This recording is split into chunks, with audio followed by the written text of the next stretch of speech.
Ahead of this year's much-anticipated annual national budget speech, Finance Minister Tito Mboweni faces tough choices and he'll have to make painful sacrifices to help an ailing economy. The ordinary South African taxpayer might possibly bear the burden of increased taxes so that government can secure a COVID-19 vaccine. Many in the country are upset about spending. They've expressed concern about yet another bailout for troubled airline South African Airways. So how many bailouts has Eskom received since 2015, and just how much has each South African had to contribute to the upkeep? More money for Eskom. What does this mean for the fiscus? South Africans have to dig deeper into their already cash-strapped pockets as the price of fuel has gone up yet again. When the clinic queues are getting longer and longer, when there's no doctor to see you after waiting all day, when the school class keeps getting bigger, when your salary is the same but taxes are going up, then you must know who you've got to hold accountable. It is the ANC. Municipal infrastructure, that's important, right? Nope, not to the ANC. That's getting cut by 180 million so that SAA can get 10.5 billion.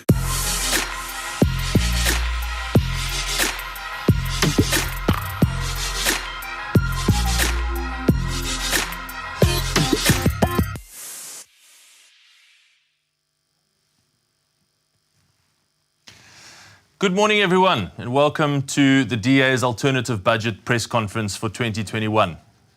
Thanks so much for tuning in. If you're a member of the media, you should have received our press statement and the comprehensive document in your email right now. And we ask you to take a look through that comprehensive document because there's a lot more detail in there than what we will cover in today's truncated presentation. We are really pleased to present our Alternative Budget 2021. For those of you who have been following us for a few years, you will know that this Alternative Budget presser is a regular feature of our pre-budget rollout. However, this year we're excited to be able to offer a few important new features, and we'll get to those in a few minutes. Today we focus on the two most important aspects of our economic crisis in South Africa. We've got too little growth and much too much debt. Let's start with debt. South Africa's debt is unsustainably high and costs too much. The interest rate on that debt is too expensive. If we don't bring the price of our debt down, and that is intrinsically linked to bringing the amount of our debt down as well, then we will not be able to avoid a full-blown debt crisis in South Africa. The consequences of this will be very negative for every person. Wider poverty, more unemployment, and deep and painful cuts to social spending. No one should want this to happen in South Africa. No one. And yet, despite their ever more dire warnings, the government continues to plunge deeper and deeper into debt year after year. Our Finance Minister, Tito Mboweni, has become a spectator minister. He sits in the stands watching the game, watching events, as though he is not a key player with the power to change events themselves. He frequently lectures to the country about the dangers of debt, as if it is the country and not he who delivers the budget speech. He has gone back on his debt control plan, the so-called active scenario. He's gone back on his no bailouts promise. And he has left the government's key economic reform plan, so-called Operation Vulindlela, to his deputy. All of this means that it is the DA that is now the only party of government in South Africa that is committed to restoring responsible finances, to getting our national debt under control, and to protecting essential social services from strangulation by ever-rising debt service costs. Today, we are proud to show a credible, costed plan to get South Africa's debt under control, faster and at a lower level than the ANC, and to get our economy growing, which is the crucial thing. Yesterday, we released a graphic to bring the point to every home and every family. Every child born in South Africa today carries the burden of a 67,000 rand share of our national debt, before they have even taken their first breath. What we are doing is impoverishing future generations of South Africans even before they have been born. This is just wrong. They deserve better. Every family, every parent, grandparent, small business owner, everyone who has a stake in the future like you and I do should know that the DA is the party of responsible government finances that will secure the future for all. Now let's start to get into the proposals that we make in our alternative budget. And it's my pleasure to hand over to my colleague, Dr. Dion George. Dion. Thanks very much, Jordan. Growth is the only way to pull South Africa out of the fiscal crisis it faces, without having to effect deep and painful spending cuts across the state. Absent faster economic growth, government will be forced into a new phase of having to choose which services can remain and which will have to be cut. The DA has now decided to press ahead with this agenda for reform by tabling every one of the most critical reform measures in Parliament and by pressing ahead with this reform agenda where we are in government. Our alternative budget proposals include 1. Roll out a fully funded vaccine program. The top new spending priority for the National Treasury should be the funding of a comprehensive nationwide vaccine rollout. We budget fully for this cost at 35 billion rand. It would be unacceptable for the Minister to present anything less than full funding for the vaccine rollout. That would render the budget a failure. Number 2, protect social spending. The poor and most vulnerable should not pay the price for years of bad government and profligacy. Government spending on direct cash support for the poor should be protected from cuts at all costs. We are committed to protecting inflationary increases in social grants, health and education. We budget for social grant increases of 30.1 billion rand over the next 3 years. 30.1 billion rand. Number 3, protect working families from higher taxes. We expect that the Minister may introduce new taxes of between 5 and 10 billion rand. This would be a mistake. We cannot tax South Africa's economy back to growth, and the DA will not support any additional tax increases. South African families and businesses have gone through a terrible year and face enormous stress and strain. They cannot afford any more taxes. Number 4, stop bailouts. We expect more bailouts for SAA and possibly more for Eskom as well, along with a figure between 5 billion and 10 billion for the Land Bank. These bailouts are morally repugnant because they all come at the costs of cuts to essential basic service delivery. We oppose them strongly. Number 5, protect the wages for frontline workers. While we have written extensively about the need to lower the public wage bill, this burden should not fall on frontline service delivery staff, who are mainly nurses, teachers and police officers, who are poorly paid relative to middle and senior management in government. We budget for inflationary increases for all frontline staff. Number 6, a budget for growth. We cannot hope to grow our economy so long as it is strangled by load shedding. Where the DA governs, we will pursue buying independent power to end load shedding. To support this, we propose that National Treasury establish a cities support team to help cities procure independent power responsibly. We budget 250 million rand for this support. We also budget 4 billion rand over the period for our emergency solar power rebate. This rebate would save 480 megawatts in electricity at an assumed uptake of 100,000 rebates over 4 years. Thanks, Jordan. Over to you, Ashor. Thank you, Dion.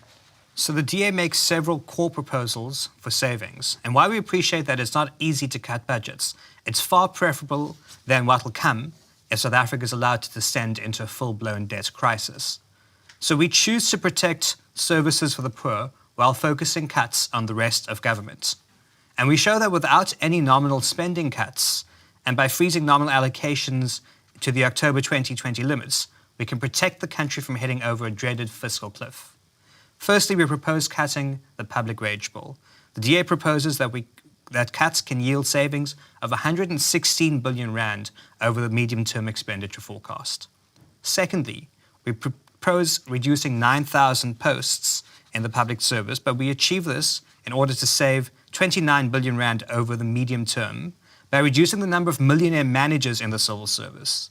This would entail retrenchments and hiring freezes in all managerial positions until the number of posts is reduced by a third. There will be 9,000 reductions in millionaire managers. Then we would nominally freeze other departments so that spending increases focus on the protection of the most poor and vulnerable.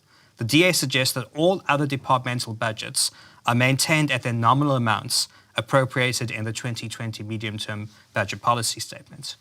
We also propose an additional 33 billion rand in savings, the details of which are available in the full document. Thanks. Back to you, Geordin. Thank you very much, colleagues.